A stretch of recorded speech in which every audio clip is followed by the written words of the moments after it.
Ya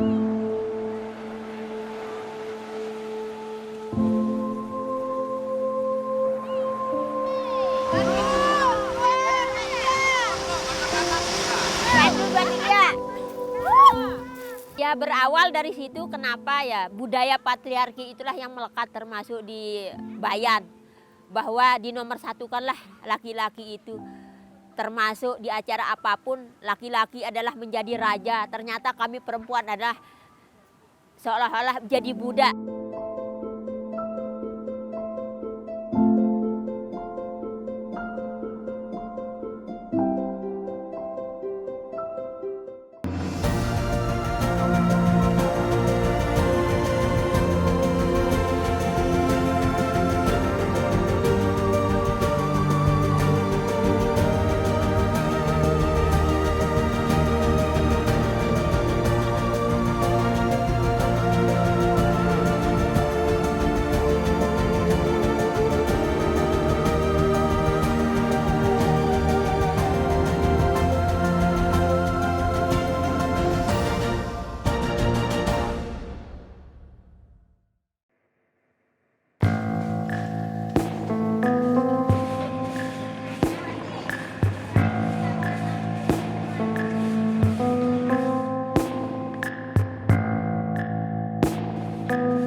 Tertarik ibu sambil jualan kue keliling kampung untuk biaya anak sekolah karena bapak kan tidak punya pekerjaan tetap, hanya buruh bangunan. Ketika ada orang yang nyari baru bapak kerja. Mau tidak mau kita bagi peran untuk membantu bapak untuk membiayai anak-anak sekolah.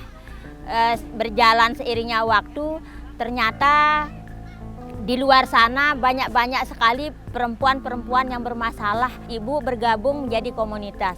Dan alhamdulillah di tahun 2013, ingat ibu waktu itu datang namanya satu lembaga Institut Kapal Perempuan dari Jakarta. Melakukan pendataan, ternyata di desa dan dusun ibu itu ternyata banyak sekali masalah isu tentang perempuan. Masuk ibu yang diajak bergabung menjadi ketua komunitasnya di situ, bermitra kerja dengan lembaga LPSDM, membuat satu komunitas yang namanya Sekolah Perempuan.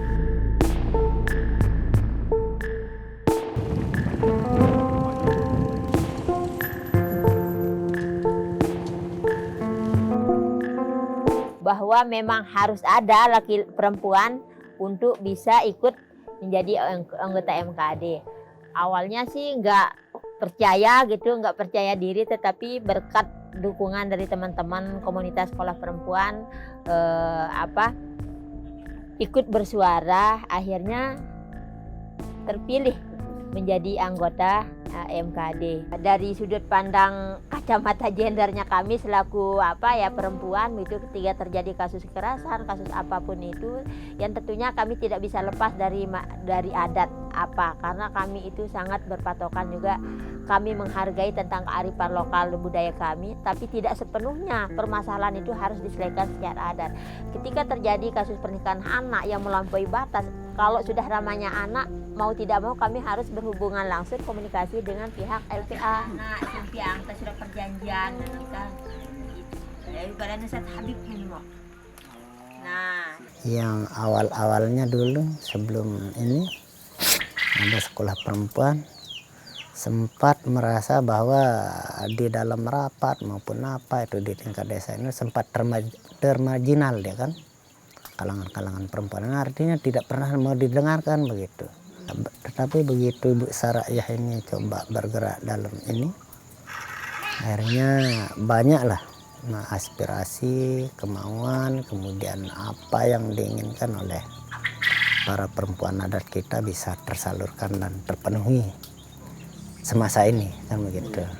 Dan kalau sebelum itu ya seolah-olah dianggap angin berlalu lah ketika perempuan ini berbicara. Ya, bukan begitu dia. Sangat kasihan sekali, sangat miris sebelum adanya peran sekolah Ibu Sarayah ini di sekolah perempuan itu sendiri.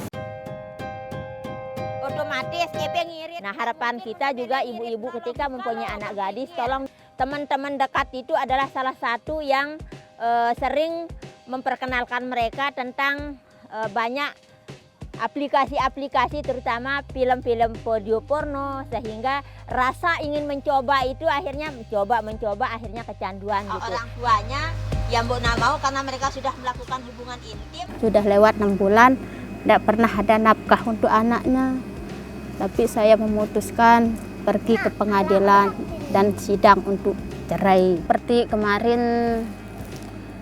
permasalahannya sepupu saya juga, dia ditinggal sama suaminya, Ibu Sarayah, dari ibu pendamping wanita. Dia dapat mengeluarkan seperti beras, telur, minyak untuk sepupu saya. Ini nanti ada dua. Yang sebenarnya itu kan menikah itu bukan jalan keluar yang terbaik. Pas yang di Luluan sana kita sangkut pautkan ada Kadus, Kades, LPA dan perwakilan forum anak. Tantangan yang paling berat di keluarga, termasuk cap-cap atau label-label yang negatif masyarakat kepada ibu, termasuk dari juga dari orang tua, termasuk juga dari saudara. Ibu, ngapain kamu ngurus orang, urus aja dah dirimu sendiri, tuh pikirkan anakmu. Makanya kalau belum bisa mengatasi masalahnya orang lain, jangan sok-sok jadi pahlawan, digitukan ibu.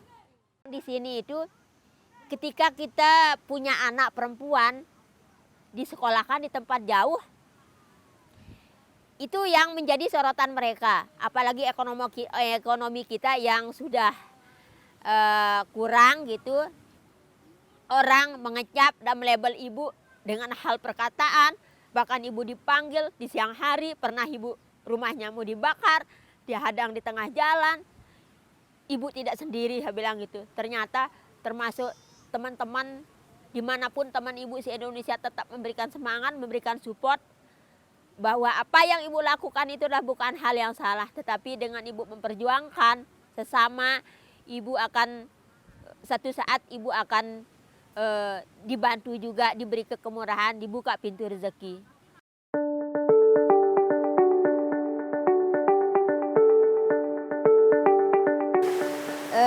Pada hari ini agenda di radio, kebetulan di acara Gundam Batur Nina, sebelum siaran saya akan menceritakan sejarah dari radio komunitas Nina Bayan, di mana radio ini di masa pandemi COVID-19 kami diberikan oleh Kementerian PPA untuk melakukan edukasi, terutama untuk masa pandemi COVID-19, karena di masa pandemi COVID-19 sering terjadi kasus-kasus seperti pelecehan seksual, pernikahan anak, dan juga KDRT.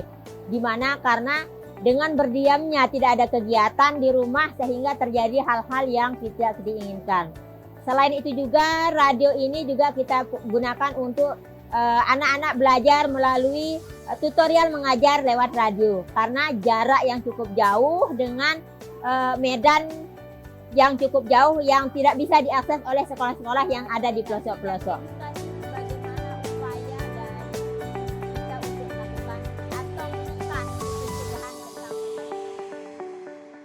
Ya, kembali lagi bersama saya Bu Sarayah di acara Gundam Batur Nina. Tentunya di sini dalam acara tentang bagaimana dampak dari perkawinan anak ini, para pendengar radio setia Nina Bayan, jika terjadi ada kasus pernikahan anak, kasus KDRT, tentunya di sini bisa melapor langsung ke radio kami, atau bisa kami di sini mempunyai ruang ramah perempuan dan anak, atau bisa mungkin juga menghubungi call center yang ada di radio kami dengan nomor 0812360011919. Ya, sebelum kita lanjut di acara selanjutnya, di acara Gundam Batur Nina ini, kita akan putarkan dulu lagu berikutnya.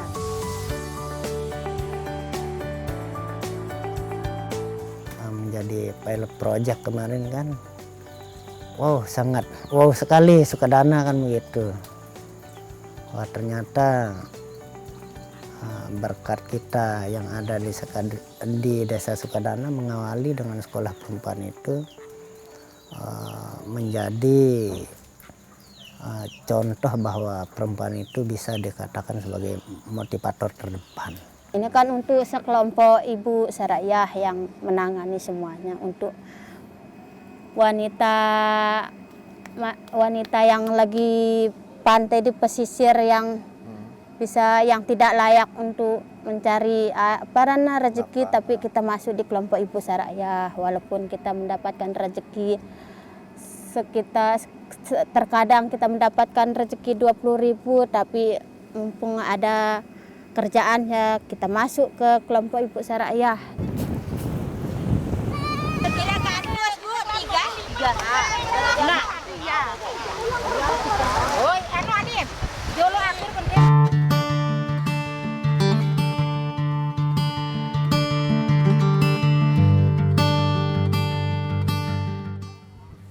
Harapan ibu perempuan yang selama ini sudah harapan ibu tidak ada lagi perempuan yang dibodohi, yang bisa hanya mengeluarkan air mata. Tetapi kalaupun mereka bisa menangis itu adalah menangis bagaimana bisa mereka untuk tangis bahagia mereka yang bisa keluar dari lingkaran-lingkaran yang selama ini ruang gerak mereka terlalu sempit, dibatasin oleh suami, oleh tetangga. Apalagi si perempuan ketika keluar malam sudah ada labelnya janda, dianggap perempuan yang nggak baik gitu. Padahal dia keluar itu ada keperluan untuk beli obat atau cari makan. Itu harapan ibu, hal-hal seperti itu sudah nggak ada lagi. Tetapi perubahan positif terutama bagi perempuan yang ada di Indonesia semua, khususnya di Kabupaten Lombok Utara, sudah tidak ada lagi hal-hal yang dianggap aib atau tabu itu.